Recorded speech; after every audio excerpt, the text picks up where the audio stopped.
This debate is about what's best for the global community, and we have to recognize that the goal is to maximize the protection and the development and the efficiency of all of these states. And outside government, we argue that the best strategy to achieve this is to consolidate under one global superpower. Yeah. 4 points of framing them. Firstly, this house before us world, so we have to imagine a new world where where states would consolidate around one superpower. Note that we don't have to name one country that exists in the status quo, because the US and China, they manifest themselves differently in the status quo than if they were to manifest themselves in a world where people consolidated under one superpower. Second point of framing is about the metrics of this debate. We think there are mainly, firstly, quality of life, and secondly, about the longevity of maintaining that global structure, so whether or not that structure will survive into the future. Thirdly, it's what is consolidation? We think that states will still be individualized to a certain extent, and to a large extent maybe, that they can still control their own policy, but when you manifest political support, when you manifest global policy frameworks and the development of humanity as a whole, you do it under the frame and under the agreement of a global superpower. So it looks like in the status quo, so a lot of countries are behind the US.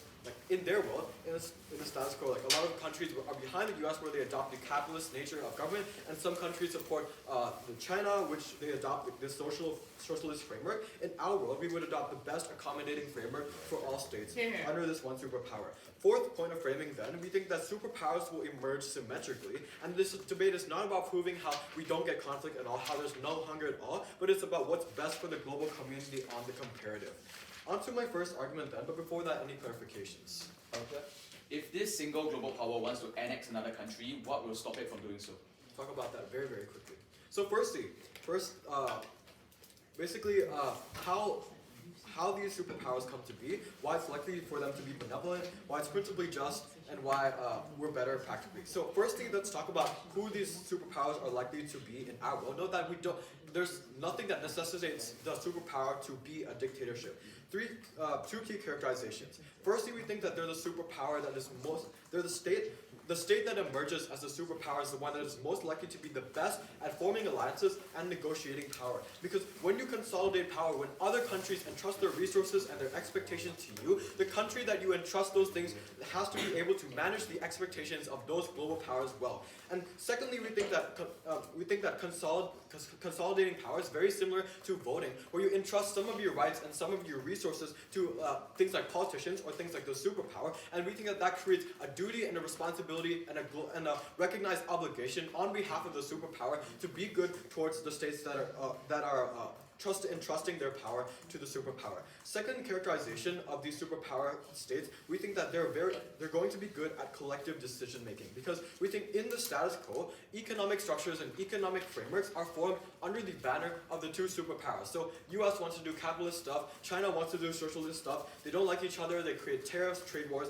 and all of that. We think that in our world, there's a much larger ability for collective decision making. So when things like a pandemic happens, it's not like states blaming each other for responsibility and states having varying levels of considering the seriousness of the pandemic, and you don't have things like calling out Chinese people for creating the pandemic with a V, and you don't have things like calling out the US people for creating doing spyware on China, but instead you just pool your resources and make a collective decision as what is best for the global system. The impact of this is then the superpower is likely one that is able to manage the global framework well in terms of financially, but also symbolically, being able to be accountable to all the other states. So let's deal with their probable counterfactual. They're probably going to say something about checks and balances. Why is it likely that we can still keep these superpowers accountable? Firstly, we have external organizations like the UN, the IMF, the World Bank that have control over a lot of capital, and you can use these organizations as a whole to hold them accountable. Secondly, we think that states,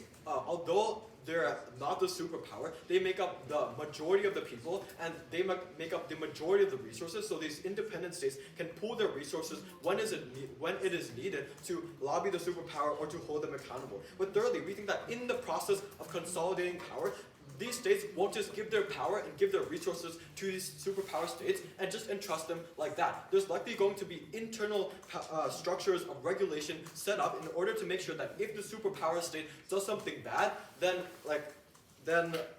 these states have something to do about it. Otherwise, these states wouldn't just entrust their power and entrust their well-being to these superpower states. So, onto they're counterfactual then. We think it's about superpowers being opposed to each other, and we think otherwise, if they aren't opposed to each other diametrically, over time these friendly superpowers will assimilate over like hundreds, thousands of years. Firstly then, why is this just? We think that on their side, there are two reasons why it's unjust to have two superpowers. Firstly, there's a large amount of resources put into maintaining power and not progressing society, because there's a real risk of losing your power to the other side, and even if there's not that tangible risk, there's a fear of losing that risk. So look at things like the Cold War, where you have huge stockpiles of military arms. But secondly, we think there's a coercion of other states to join your own side, to join your own ideology, and to be against other sides. So it looks like things like trades and tariffs and proxy wars. In our world then, we think that we can unite under the banner of what is best for the global collective and use those resources and pool those resources to progress society as a whole. That is why it is more just in our world. Firstly then, on resources, we think there are two bad things that happen on their side. Firstly, there's market competition in a way that hurts each other. So things like tariffs, trades, like tax, and sanctions, and against other states in order to ensure that your ideology is the best one. But secondly, it's also military stockpiling to prevent fear.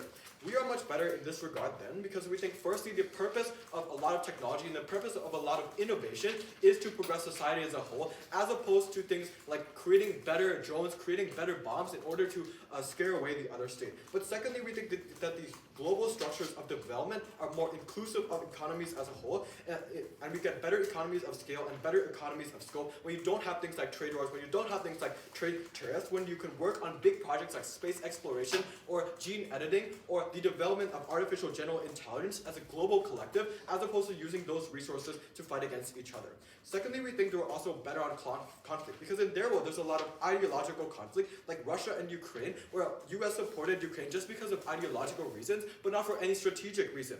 And secondly, we think it worsens and creates proxy wars on their side. It looks at the war on terror, the war in Vietnam, and not only does it motivate these wars by coercing these countries to fight against them, but it also makes these wars worse by giving them the ammunition to fight against each other in very, very bad ways. It's much better under our world then, when you have a platform of shared global responsibility in order to create global understanding of these conflicts. Because we have better allocation of resources, better deal with conflicts, we win this debate. I thank the Prime Minister for their speech. I now invite the Leader of the Opposition. Before I start, could I ask if there's any live stream? No, Live stream? If not, I'll just record myself this time. There is, it's being recorded, but I don't know. Oh, excellent, sorry. Just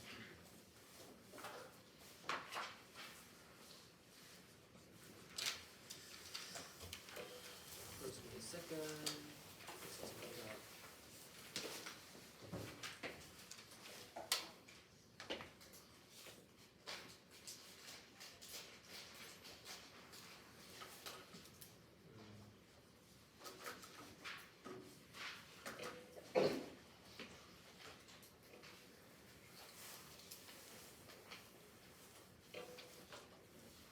Sorry.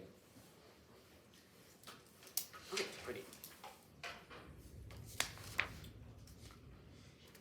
In economics, we call a situation where you only have one superpower a monopoly. In politics, we call that a one-party state or dictatorship. The global police officer that proposition defends is nothing more than a global dictator. I'm going to run two simple arguments. The first, that this is better for peace and prosperity, and the second, that proposition hurts the way by which economies are able to function and grow. But before I get into that, a couple of points of framing. I think that although it is true that this is a this House prefers motion, we can have historical examples. For instance, we can make references to the way the US performs now during the US-China counterbalancing as compared to before, after the collapse of the Soviet Union, when the US was a world superpower and behaved terribly as a result. Therefore, within the absence of any other ability to access this world, probably the real-world examples are the best frames of reference for us to base our argumentation and ideas off of. Moving into my first argument of why this is better for peace and prosperity. I argue that states always relate to each other in various ways. They want to establish things like economic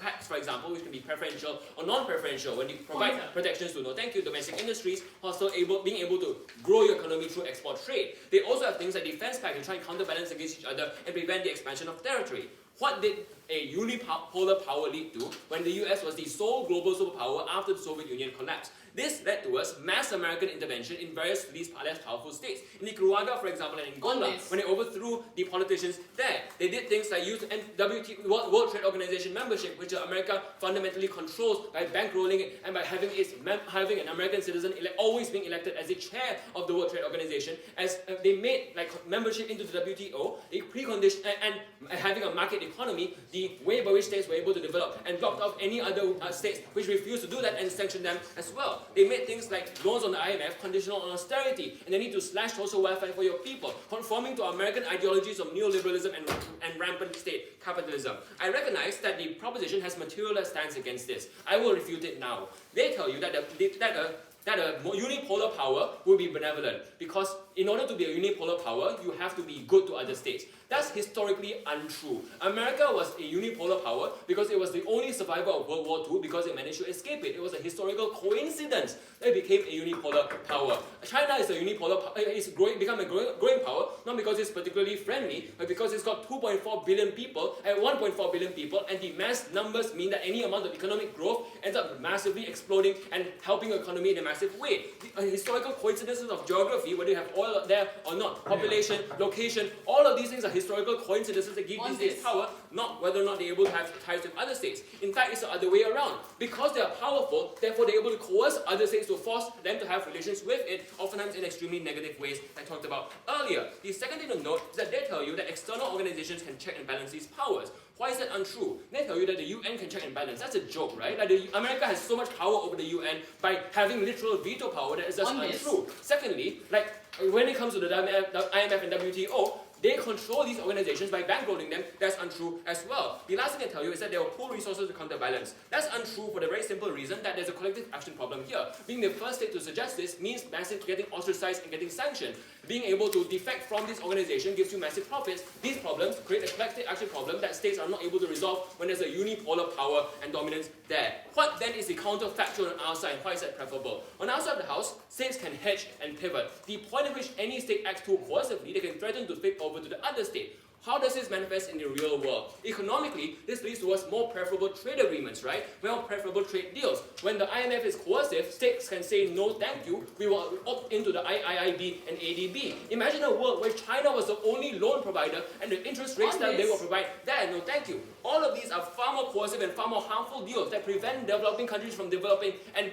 enjoying the prosperity provided to them from these states. But even more importantly, there's also security counterbalancing and political counterbalancing. The primary, what this looks like is when you have a state trying to expand its power, one of the unipolar states expand its power against the other multipolar states, what ends up happening, bipolar states, that's literally is an incursion onto their territory and incursion onto the global security. What this tangibly looks like, right, is when China tries to expand into the South China Sea, the US 7th Fleet is there to deter them from picking up too much territory and seizing states altogether. In extreme instances, this can look like invading and annexing another country for their resources, etc. But in other instances, this looks like taking over fishing rights, territorial rights. Your ability to ensure global security is there. On our side of the house, you can sign defense pact with other superpower. In their side of the house, there's no other superpower. Sure. On the collaboration between two superpowers, do you negate the ability for conflict, proxy wars to exist? No, of course not. I'm getting into that now. Perfect. So, why will proxy wars not exist? Why these two superpowers have incentives to cooperate? There are two structural reasons from all. The first is that they are oftentimes strongly tied. Guess who's America's biggest trading partner? China. Guess who's China's biggest trading partner? America. The reason why they don't want to have proxy conflicts and don't want to have wars with each other, because if they did so, they would tank their own economies, and it's a terrible idea for them. The second structural reason here is that long battles of attrition are oftentimes harmful towards these states. So, for example, if they spend large amounts of money on proxy conflicts, they end up cutting down things like the ability to help their own people, provide welfare for their own people. These are electoral issues that will lose them elections, or in the case of China, lead to massive protests and coups. All of these are ways by which we can mitigate the potentiality for proxy conflict. But there's an even bigger ideological issue here, right? The fact that if you continue to only have one power, states can only conform ideologically to one power. Every state has to become a free market economy, shoveling resources to the rich towards America, while every state has to become an authoritarian socialist country. On our side, states can hedge and pick and choose and are able to diversify their ideologies and pick which is better for them. the last argument I'm going to make is why this minimizes risk economically, and that's my second argument. Interlinking matters. In the past, when the US currency of the US dollar was the single global reserve currency, that led towards states experiencing mass contagion whenever the US economy tanks. This also looks like investors being primarily from one country, which has its economy tightly interlinked. So that's why in 2008, for example, when Lehman Brothers collapsed, the entire world economy collapsed. Like Malaysia, my home country, is still feeling the effects today of the of the financial crisis in 2008. What this means then is you don't diversify risk. On the outside of the house, when you have two economies with two currencies that you might be keeping reserve currencies in, when you have different pools of investors, you are more hedged against risks. What this means then is development on their side is worse. You continuously have to recover from multiple cycles of continuous crashes when, for example, exogenous shocks happen to the dominant power, or when their companies behave poorly, like in the case of Evergrande or in the case of Lehman Brothers. On our side, we get continuous sustainable growth. We ensure global security. We prevent global dictatorship, and that's why we oppose this motion. Thank you. I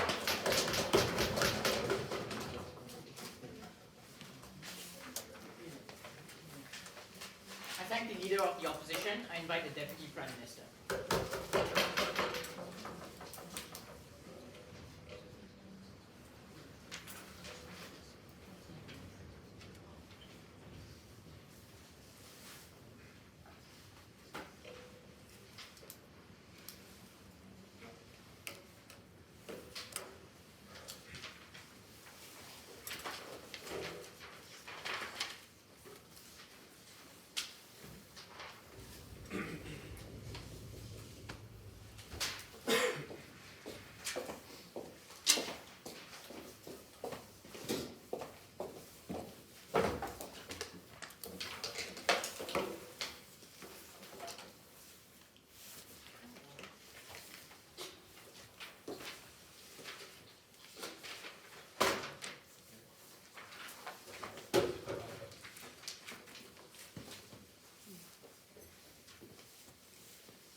Okay, Andy, I know you're in a rush, but like, if I have an asthma attack again, this time can I pause? Good. Yeah, instead of continuing.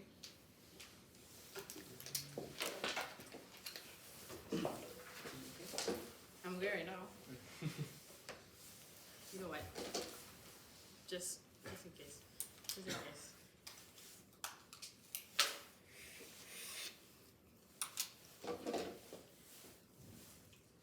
What we have in this debate thus far is an unimaginative opposition team in this debate. Because we posited to you from the get-go that this is a reimagination of what we assumed the world to occur in a world where we throw and consolidate our support behind one over the other. We agree with the first speaker when they say that we have to be able to reference historical references in order to manifest this debate. But what I would argue that a lot of the harms that they talked about in this debate manifested in a world with a two superpower system that they say they need to support, right? All of the harms that they spoke about exist in a world where the United States and China is competing to begin with. And I think I heard little to no response to Gino's argumentation as to why a superpower that's unipolar in our world is likely to adjust and accommodate different characteristics under a negotiation that we talked about. I'm going to bring that back. I'm going to explain why I think opposition doesn't have a counterfactual in this debate. The first thing I want to talk about is the consolidation of power behind either a unipolar or a dual system does not negate conflict, strife, and annexation. We agree that those things can occur. But similarly, it doesn't negate the creation of a supranational organization, an external body that can leverage accountability, something that they accept under their side of the house. The crucial nuance here is the ability for you to democratize your choices in terms of whether or not you can leverage accountability, and it's likely to be better. Why is this the case? Because the kind of superpowers that we talk about have some characteristics that are unique on the outside of the house. Number one, the ability to negotiate better or have better negotiating power in order to cultivate the support that we talked about. The second, the ability to more efficiently manage the structures of like political and economic network that can impact the global community. Why do we think this is particularly important in this debate, right? The idea that a superpower that exists under a dual system is one that is cultivated in the lens of competition. The way I'm constructing think the identity of the superpower, or as a superpower, the way I construct my identity is rooted in competition or ideological differences to be able to compete against a competing narrative. And why we think that this is better, because, and I reject the premise that government is defending dictatorship, right? Like, it's kind of crazy, right? But number two, I think it's also important to note that in order for you to be able to consolidate support, as Gino says, in terms of your political support, your resource sharing, and the ability to engage and entertain decisions that affect the global community effectively, the superpower must be one that accommodates at best, right? Secondly, I want to talk about the idea of responsibility and whether or not they're likely to be autocratic in nature. I think it is likely to be better because we have the cultivation of the sentiment of responsibility, right? The label of being the gatekeepers of the global community is something that we think we uniquely get under this side of the house, because in a dual system, they're competing against who is most altruistic in status quo, who is a better system, and which one is leveraging potential outcomes and potential benefits, something I don't think they explain why it is better for the global community in order for them to democratize choices and in terms of their engagements between countries. Therefore, we think a shared global responsibility is a lot better, because you're able to show to whichever country you're supporting that we support and consolidate our support and resources around you, our political will around you, based on the premise that you're going to maximize global efficiency and global support for the vast majority of instances, right? The reason why this is true, especially in this debate, is that the superpower does not want to lose the validity and the legitimacy of the global support that comes from the consolidation of that power. They say that this is monopoly and dictatorship, right? The United States being terrible after the war that they mentioned. But isn't it wasn't a competing superpower that held the United States accountable in this regard. It was external intervention and external bodies that hold the United States accountable for the atrocities that they committed when they were a unipolar superpower. Which means that this proves that in a world where you have a unipolar system, we still have the ability to hold countries accountable for the decisions and the choices that they make. No, the structures of society in global politics and economics will adapt to whichever superpower that exists. So the United Nations that we presently see today can adapt and change and accommodate. So Gino crucially told you that a permutation of what constitutes a superpower changes under status quo, especially when it's not based on a lens of competition. So they say, what about the veto power in the United Nations? You're going to have the United States collectivizing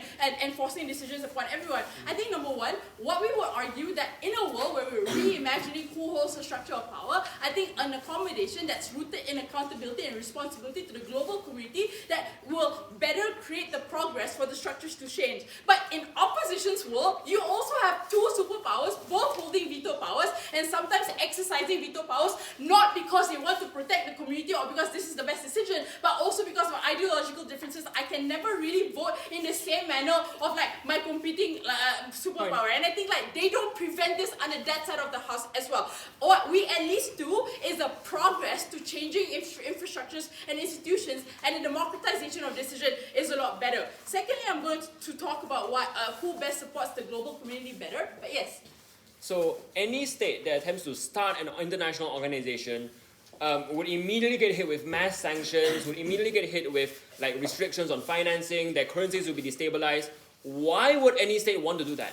Can you repeat the question, the first part? Oh yeah, sure. Any state that attempts to start an oppositional international organization would immediately face various consequences, including sanctions, including...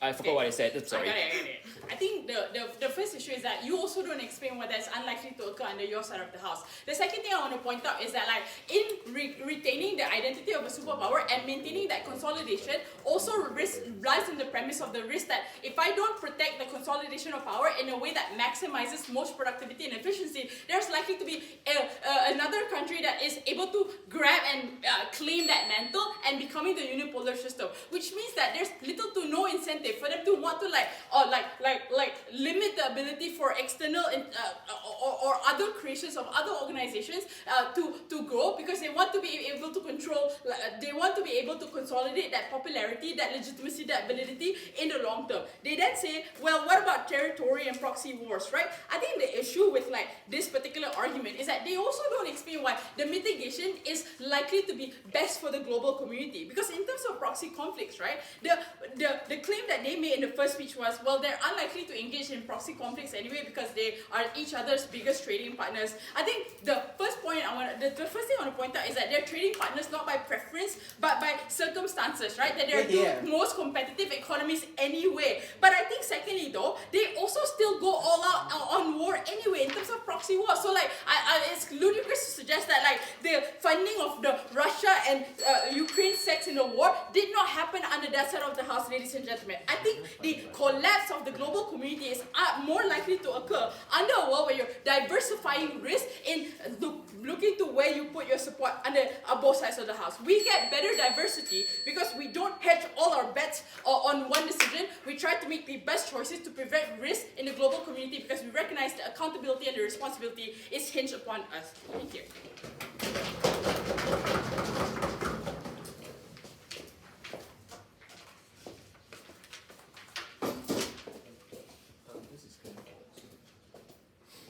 Alright, I thank the Deputy Prime Minister. I invite the Deputy Leader of the Opposition.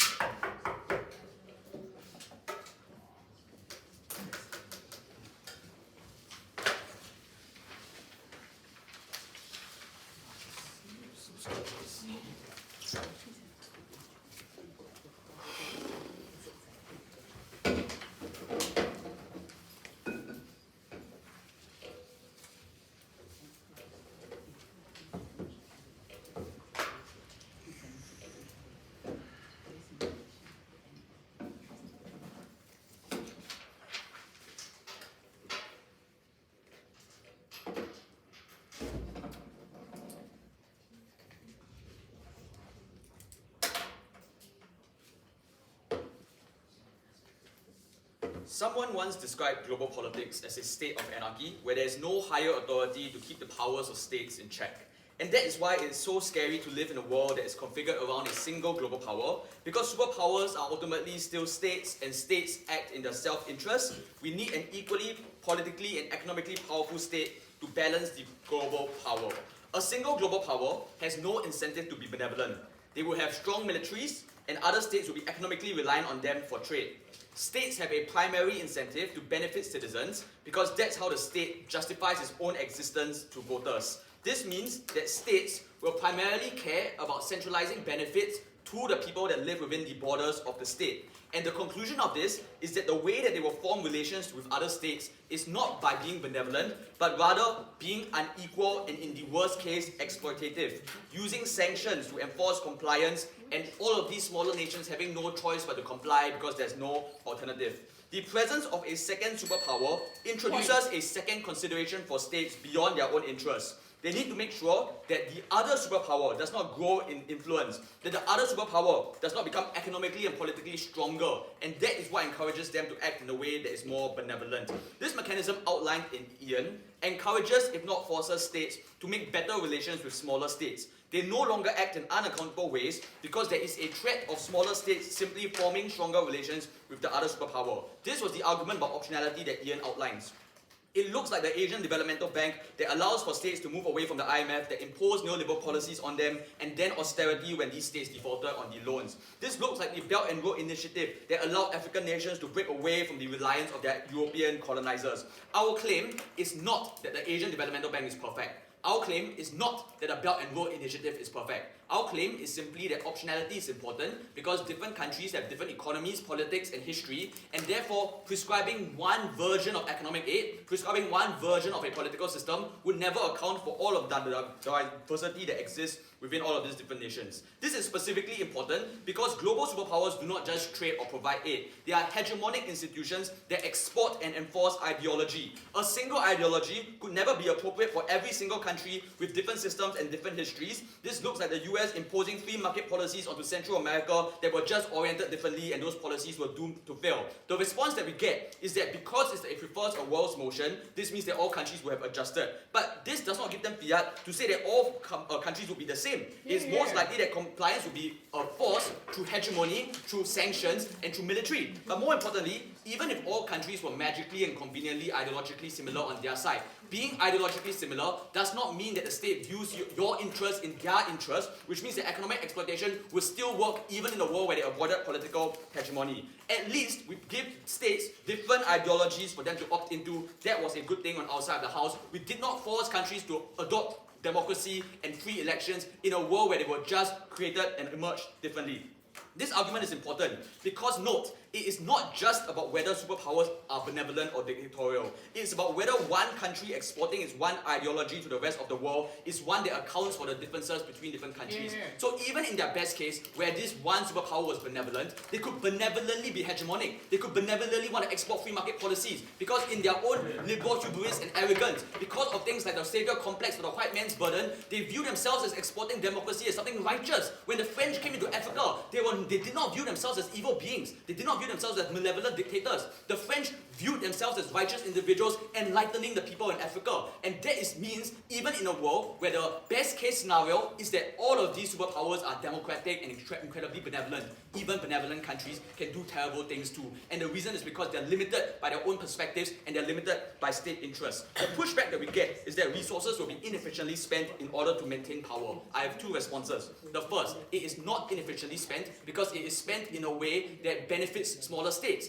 Because you want to spend money to ensure that states have closer relations to you. And this is because you do not want the other superpower to be more politically powerful and eventually exert its hegemony onto you and displacing you as a global superpower. So no, it's not spent inefficiently. It's spent on a way that gives aid and gives help to all of these other nations. But secondly, on their side of the house, they don't spend any money, but the reason they don't spend any money is because states are assured in their power in the global landscape. And this means because they feel like nothing threatens their power, they don't feel the need to spend money on all of these other smaller states. So even if the government team saves money and doesn't spend money inefficiently as they claim, it just allows the superpower to accumulate more wealth. It allows the superpower to centralize more wealth. And all of this is terrible because as the states become stronger and more wealthy, this is when they act in more hegemonic ways. The largest impact they had was about proxy wars. Ian mitigates this significantly by explaining that states do not want to engage in protracted conflict that drains economic resources. But I just want to weigh out this claim about proxy conflicts. The existence of conflicts means that neither superpower is able to secure dominance. The fact that the conflict is ongoing means that neither state can claim that they have controlled a nation. This proxy conflict therefore creates pockets of liberty that allow states to have self-actualization and self-determination. On their side, they do not have wars. But the reason why they don't have wars is because no one is there to fight it. There are no wars because no one is strong enough to push back against the military hegemony of their one superpower on their side of the house. So they might not get the bloodshed of wars, but they get the bloodshed of this superpower being hegemonic and economically exploiting all of these other smaller nations. Now let's talk about the global economy, but before that, POI. Currently, wars are protracted and long-term because of ideological base distinctions that are rooted in two distinguishable superpowers. What's the incentive of two competing superpowers to remove themselves from the equation and resolving the conflict? All the reasons that Ian gave you about why relations will normalize in the future, even if proxy conflicts exist now, but also all of the weighing that I provide you in my speech for why the alternative of no wars is direct control and hegemony, which is infinitely worse for the people that live in smaller nations. Let's talk about the global economy. A single global power means that the economy of every other nation on this earth would be tied to the superpower through things like trade deals, through things like loans, through things like institutions like the World Bank and the IMF. This creates a single point of failure in the global economy like we saw in the 2008 financial crisis, where the failure in the US cascaded to every single nation around the world. But more importantly, this is a system that is logically incoherent. The global superpower will always appreciate its currency as more people buy the USD, as more people need the USD because global trade is done in USD. This causes an upwards pressure on the currency, causing the currency to appreciate. But note, if the USD appreciates and all of the loans in Central America are denominated in USD, what does this mean? This means that your debt triples overnight. And this isn't just logic, it's also an example that exists in reality when we look at the debt crisis of the third world nations. This means that structurally on their side, they are always doomed to fail because the system of one global power always causes an appreciation in currency. And when currency appreciates, the weaker currency has its debt double on their side of the house.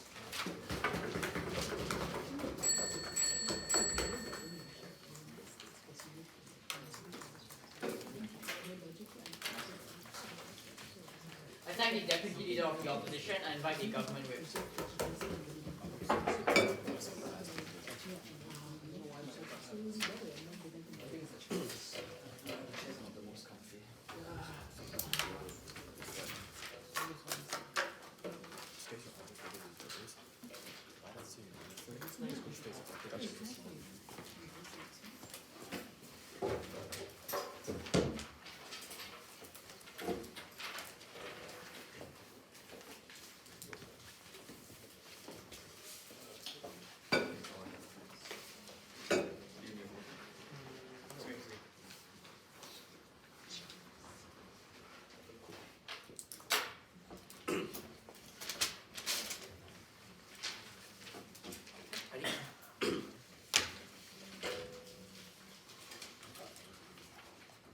to talk about three things in this speech. Firstly, on what the characterization of this debate looks like and what one and two superpower actually has to be defended. Secondly, on what conflicts looks like in the modern day today. And thirdly, on where we're able to get more change for people on the ground. Firstly then, I'm going to clarify the context of this debate in two critical ways. Firstly, the opposition side pushes that America is powerful right now because of won conflicts, and power is the very thing that gives these countries the rise in the first place. Firstly, why did those conflicts occur in the first place, which is something that opposition never analyzed. We told you it was often because, often than not, superpowers and the creation of two superpowers was often rooted in competition. So the way you engage with the global economy and each other is through conflict, through using military force, because that's how you establish yourself. On the comparative, we explain that you're more likely to do things like negotiate with each other, because you want to do things like mediate conflict if you're going to exist under one order. For the very reason that they themselves give, that if you live in one economy and the economy collapses, it will all die. That's why there's a greater amount of incentive for you to ensure that that one economy is going to be good.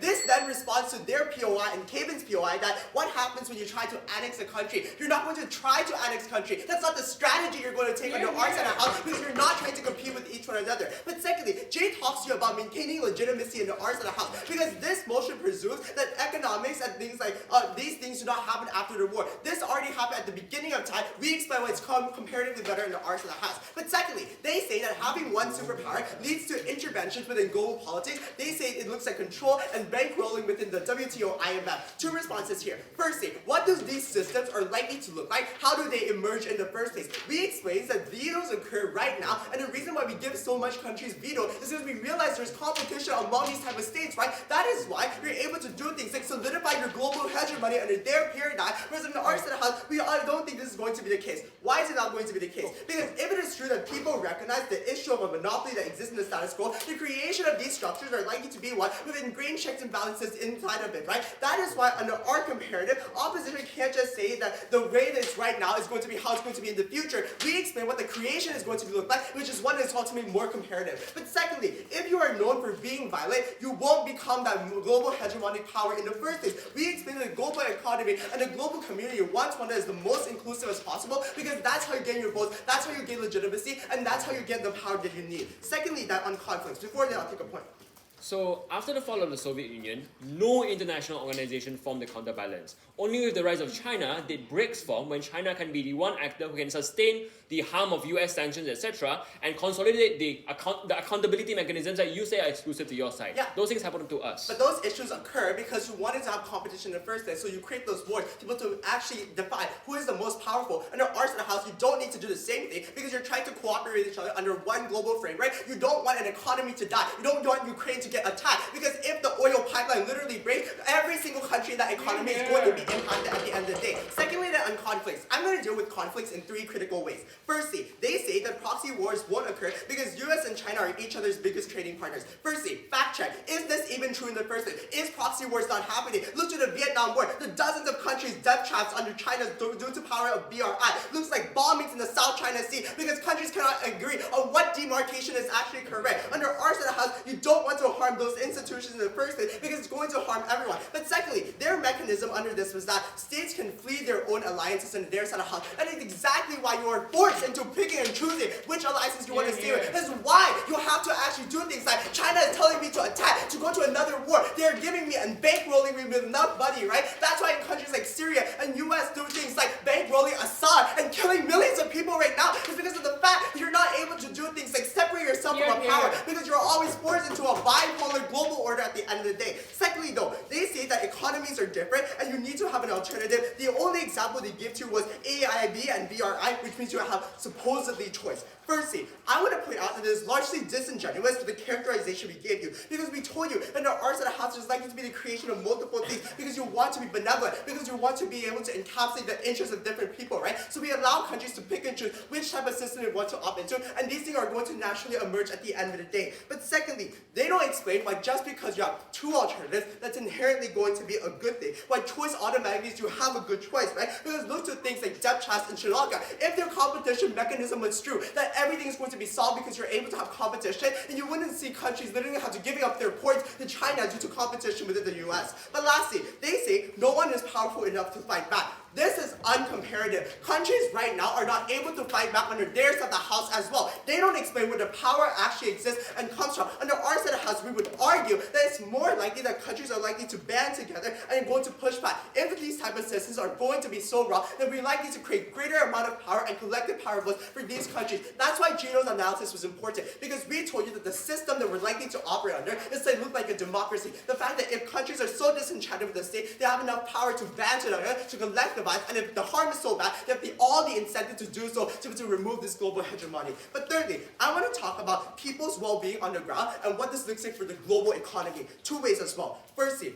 they say that when an economy lasts, the entire country dies or the entire world dies. But if people know this, then you would not hedge your bets on just one superpower at the end of the day. We agree with their characterization that, oh, maybe it's true that most of the power is concentrated through them, but that does not mean that you cannot diversify your economy at the end of the day. But more importantly, this affects how you recover from those conflicts. How do you recover from crisis in the first place? Under our side of the house, countries are more likely to work together and try to undercut each other's economy just because it's going to affect each other at the end of the day. But secondly, they say that superpowers don't want to invest well into smaller countries. One, yes they will. A lot of countries have important mineral and resources for them to care about. I don't know why this incentive immediately goes away. This is not true within the world we currently live in. But secondly, we told you it's about treating the legitimacy. You can't just have the support of one country and another country. You have to diversify and care a lot of support, because there's over 100 countries within the world. You can't just care about one sector and ignore everyone else. But lastly, I want to point out is that you don't buy anything I just said in this speech. They never engaged with Gino's argument on the opportunity cost and the resource constraints. He told you that having the superpower under their set of house, two superpowers, means that you're going to waste resource regardless.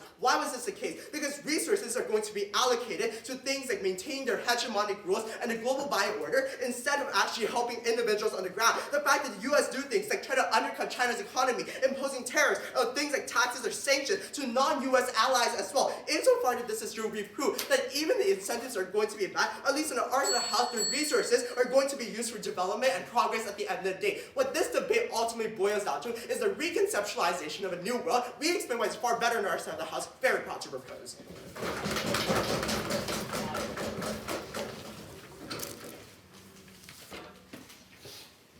I thank the government whip, and now I invite the opposition whip. I always leave this pen there. Oh. This is a blank picture. Is that the recording? Oh. Oh.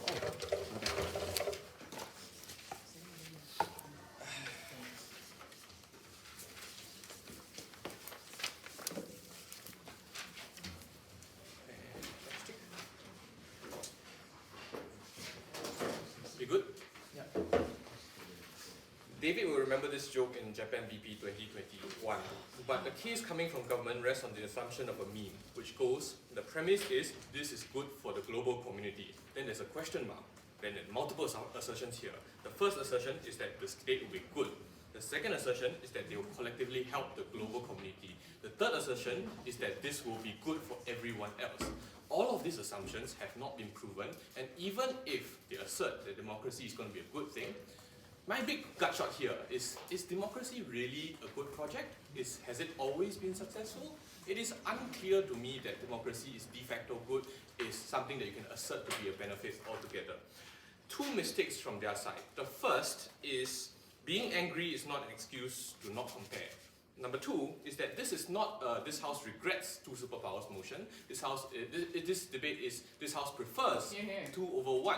So they cannot make this imagination up. Like we can read from history what actually happened with one power versus two power. They cannot say we erase history and we reimagine what happens under that side, because we want to observe what has happened historically with one superpower compared to historically when there's two superpowers. And we think that's the comparative that they have refused to engage over and over again across two speeches that we challenged you on this premise. I'm going to talk about a few things here. The first is that will superpowers do good things? The second is will we protect states? But let's talk about the first one first. Will superpowers do good things? The claims coming from the side is that superpower will be benevolent. we explained that this will end up as a global dictator because there are often coercion that exists if you want to be a superpower. That means military might, that means taxation, not taxation, sorry, what's that called? Whatever they call money basically. And we think all those things is actually bad because we think that always asserts the power of the individual superpower as compared to the states that currently exist. Why is this bad? We think if you assert that this particular power is good, this particular singular global power is good, what happens as a result is that you will end up coercing this particular other states, which is bad. What happens under their side is that you act under the banner of the global community. But the problem with this is that it sees agency of individual states from being able to choose. When you reduce choice, you gamble on the benevolence of the superpower, which means if they are unclear about whether or not this state will be benevolent to begin with, then our side has more interest to suggest that this particular state may potentially not be able to be a global benevolent power to begin with, and therefore the coercion effect to individual states is going to be higher. So at the best, they get maybe an kind of leader, but they don't respond to the coercion. We explained to you why ideology affects the states because of strong military powers, because of other things, right? And historically, we've seen this happen. When the white man burden threatens to invade, to terrorize, to kill, this is a comparative that their side refuses to engage on, because in those instances, they have no option to opt out except to concede defeat to this military power. There's so much ability to talk to you about with regards to this. Why is this important? For two reasons. If they cannot prove that global superpower is good, their effects cannot cascade. They cannot assume that all the states will therefore get the benefits of this particular state. Number two, if they cannot prove their benefits, then they cannot also assume that this will be a good thing altogether. Their final impact is that democracy is something that's supposed to be good. We explained why earlier in my preamble why that's supposed to be bad. Second question about will this protect states? But before that, yes. Is the overarching base premise here that a bipolar system with two superpowers are likely to be benevolent and altruistic and likely to end conflict and strife that you say is so beneficial, is so problematic in this debate? The premise here is simple. If there is two choices, maybe one of them will be good, and maybe that option will be better. Under one superpower system, you don't get that option, you don't know whether they are good, and we think that is far worse of a coercion effect than compared to the others. The second thing is, second clash is whether or not this will protect states. The first thing we want to talk about is that we think choice is important because you don't coerce them into a singular option. And the nuance here is that we think that singularity, even if it's consensual, is bad, because this is still has a coercive effect to begin with. The strongest push under their side is that there'll be proxy wars, there'll be like all these things that happen all together. But we tell you right from the very beginning that the proxy wars are pockets of liberty that we need to protect, that we think it was important for us to therefore create this outcome so that this happens to begin with. But we think it's important, right? Because we think we explain to you why relations will normalize or not create the outcomes that they suggest because of the trading situations that currently exist, because of the global community that currently exists between trading partners to begin with. But I think the theme here is uncomparative, because the coercion of a singular global superpower does not mean peace, because it also means war to those who don't conform, those who are fighting for individual liberty, those who don't want a system that are under the benevolent dictator to begin with. We think those are the questions they don't have. And in a world where we already explained is potentially not going to be a benevolent system, we think what will happen is that we will force all these other states to conform to a system they don't agree with. And even if it's democracy, we've explained why democracy, especially in the Arab Spring, for example, and the Arab Winter, is not potentially a good thing. It often backslides into other worse outcomes, like, for example, dictatorship, because we have proven that democracies don't exist to begin with and aren't good systems to begin with. And all this creates bad outcomes whatsoever. The last thing is that their suggestion here is that you will be forced to fight because you are forced to choose between the two, and then China will ask you to fight, and US will ask you to fight, everyone will fight. But the problem here is that this is again uncomparative to what fighting actually looks like. Maybe under both sides there will still be some level of fighting that exists, but we have explained to you that the fighting that exists on our side is relatively modest. It is not as bad as this particular fighting where there's blood and war, and bloodshed and all these things. as a la like Africa, for example, where all these people are conforming to a system that they don't agree with, and we think all this creates even worse outcomes than compared to their system. If they cannot explain to us why exactly this global superpower ideologically is good, and even if its democracy is good, then they don't get any of the benefits they currently fight for to begin with. If it's wasting resources, we think that's still a good thing. We think we win.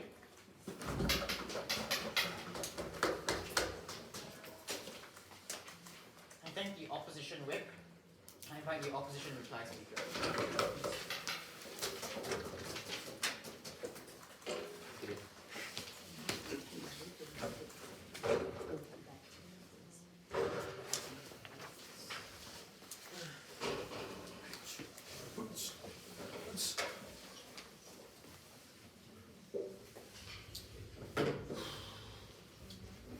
Okay, sir. The problem with side government is that they misidentify the reasons why states act in hegemonic and exploitative ways. This team thinks that the reason why states act in terrible ways is because of global competition, but the reason why darkness exists in the global war of politics is for a more primordial and much simpler reason, that states act in self-interest. A lot of their case is reliant on the superpower emerging democratically, and in this regard they lean very heavily on fiat. But there was little reason to believe that this superpower would emerge out of a democratic consensus from all of the states. It is likely to be arbitrary for the reasons already outlined in Ian, for which country has the most resources or which countries happen to develop economically faster. But even if the state was chosen to be a superpower because they were the most benevolent country or they were the nicest states to everyone else, they needed to explain why the state had an incentive to remain benevolent. But they did not. If a state remains a superpower, they will simply grow in political influence and capital. They will simply be able to accumulate more wealth as per their own logic because the states are not wasting resources inefficiently anymore. And so, this means that as time goes on and as history marches, this superpower will become more and more impossible to dislodge. They will become more politically hegemonic and they'll become more economically monumental. And this means that at some point in history, this state will be too strong of a global power to ever be dislodged. Look at the mechanisms they gave for the checks and balances. Things like the UN or things like global institutions, which would presumably be funded by the global superpower on their side of the house. They said, well, if you don't like the global superpower, you can vote them out or you can band against them. But in the world where this global superpower is allowed to build the strongest military on this planet, what countries would want to send their own men and soldiers to die in a bloody war against this hegemonic superpower? It is more likely that they'll keep their heads down and they'll comply to the hegemony. So none of those mechanisms activate, even if we give them the charity that it emerges democratically. They had to explain why it remained benevolent, and they had to explain why the accumulation of capital, military, political influence meant that states would want to remain relevant. And the reason why they won't is rather simple. I'm not going to give you very fancy mechanization. It's because states act in self-interest and they have to justify themselves to the voters. They care more about making sure the people in that state continue to justify and support the state, and that's what they mainly care about, not random people in other countries that are from different and separate communities. In the comparative, the other superpower is the threat that does not exist in their world. And because now there is a real risk that you might lose your global power status, this is where you have to benefit other countries. So a lot of their arguments about why global competition is bad actually is our mechanism. Our mechanism is global competition generates the incentive to actually appeal to other countries, to actually have favorable terms, to actually appear to be the nice guy in the face of the actual bad guy. The fact that there is two people means that you want to appear like the good guy in relation to the other person, which is the evil side that you should not go to. But if you're the only guy that exists, it doesn't matter if you're the really evil guy because nobody has a choice but to stay aligned with you. The main response that we get is that global competition causes proxy conflict. And again here, they are very reliant on intuition. Well, there's global conflict now, so this means that two powers does not reduce proxy wars. Look, states will always have an incentive to annex other states for reasons like historical reasons, like unification, or for resources. It is absurd to claim that the reasons why proxy conflict exists is solely for global conflict. It's clearly for other resources and clearly for things like historical reasons. But note, These invasions happen more frequently on their side of the house because they have no stronger military to rival you. The cost of war is lower on their side of the house. On the risk calculus of invading a state, it is not risky to invade a state. It is not risky to send your military and overthrow the government on their side of the house, because you know that even if you send your strongest military there, no one is going to challenge you and you will not lose many soldiers. So even if other countries get angry on their side of the house, they'll be bounded by hegemony and bounded by trade ties to remain silent. And this is important. Yes, we have proxy conflicts now. Yes, we have wars now. We do not deny any of this. But imagine a world. How many more wars would happen if there's one superpower that knows they can wage war with no consequences? I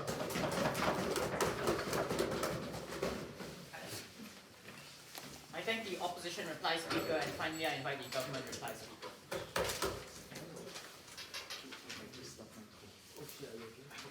Just start the food. Nice. No, starting food is okay. Starting food is worse because it's all concentrated at one point.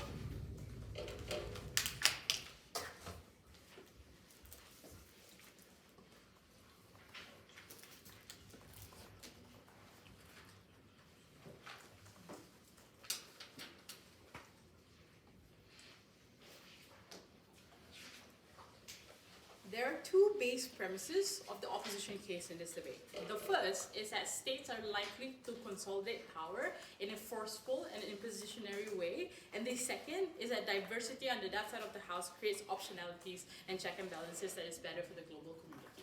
While we recognize that there are many historical precedences that opposition forwarded in this debate, what we would posit at the end of this debate is that the utilization of that information was so selective and simplistic for the majority of this debate. Because I think that when you're looking at the first issue on states consolidating power through forceful measures like imposition, we think that they were super uncharitable in this debate, because the characterizations that they relied on to push why a unipolar power is likely to be one that's exploitative, manipulative, and unlikely to be one that's fair and inclusive, similarly applies under that side of the house, right? Because they say that sanctions are more likely to occur because you will try to force countries to be subsumed under a consolidated power. Gino very clearly told you that the world that we operate under this debate is not one of hindsight, but one where countries are able to evaluate where they want to consolidate their resources and their political allyship and their economic contribution. So we would argue that sanctions exist on both sides.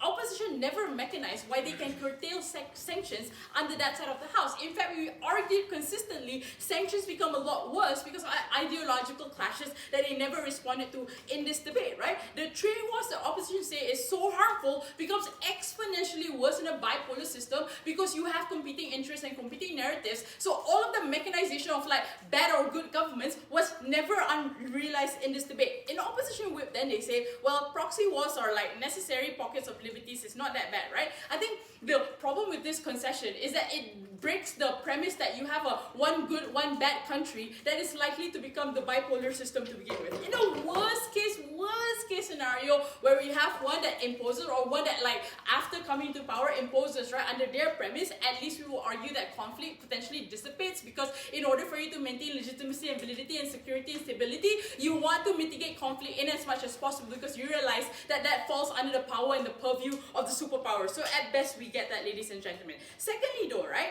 in the debate they said that China and the United States are benevolent and they're likely to resolve conflict and trade with each other. I think the problem with this particular claim is that they never really proven why the likely outcome of a bipolar system is one good, one bad system. The worst case scenario that they never wanted to defend in this debate is both bad countries becoming both bad superpowers, which likely exists in status quo anyway. This is a race to the bottom for the global humanity, and collectively collectively we will argue that this is not an effective management for how the humanity functions. Therefore, we told you external organizations is sufficient measure of accountability and check and balance, ladies and gentlemen. Secondly though, right, they kept saying that a unipolar power will never be toppled under the system of government. But we told you, right, challenges can occur because countries can look at the systems of governance of a power that consolidates all of their support. And if they choose to, and if they look at the environment and they're like, we don't necessarily agree with the way that it has been operationalized, you can supplant that power, utilizing the example of the United States being a unipolar power. What we don't want is a creation of a second superpower that is directly competing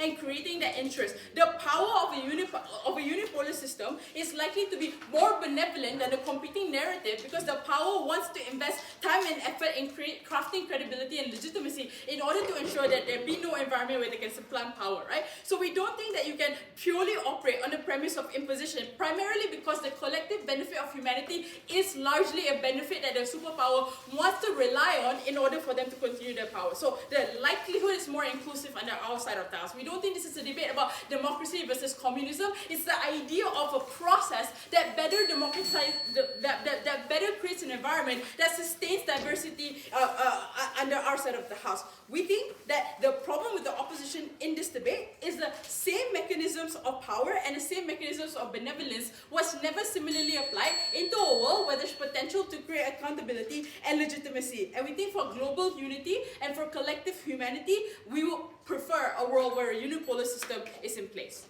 I thank all speakers for a great debate. The results will be announced in the hall afterwards. Thank you. Thank you so much. Thank you. Thank you. You guys are so good.